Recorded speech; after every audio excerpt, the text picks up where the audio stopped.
জামালপুরের মাদারগঞ্জে চাচা ও ভাতিজাকে হত্যার দায়ে ৭ জনকে ফাঁসি ও ৭ জনকে যাবজ্জীবন কারাদণ্ডাদেশ দিয়েছেন আদালত। জেলা ও দায়রা জজ আদালতের অতিরিক্ত বিচারক মোহাম্মদ নিজামুদ্দিন এ রায় ঘোষণা করেন। মামলার বিবরণে জানা যায়, পূর্বশত্রুতার বিরোধের জেরে ২০১৬ সালের ১৬ মে রাতে গান বাজনার কথা বলে সাকোয়াত ও সোহেল নামে ২ আসামি চাচা মোহর আলী ও ভাতিজা স্বপন মিয়াকে বাড়ি থেকে ডেকে নিয়ে হত্যা করা হয়।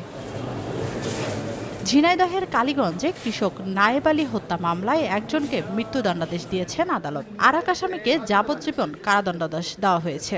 বৃহস্পতিবার দুপুরে জেলা ও দায়রা জজ আদালতের বিচারক মাসুদ আলী এ রায় দেন। মামলার বিবরণে জানা যায়, জমি নিয়ে বিরোধের জের ধরে ২০২৫ সালের ২৮ মে কালীগঞ্জ উপজেলার মালিয়াট গ্রামের কৃষক নায়েব আলীকে পিটিয়ে হত্যা করে প্রতিবেশী ইউনুস আলী ও তার ছেলে আলামিন।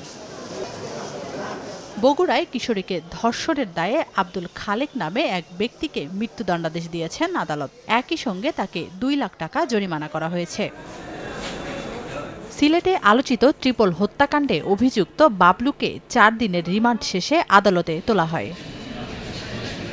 তানজিনা তাসনিম, সময় সংবাদ।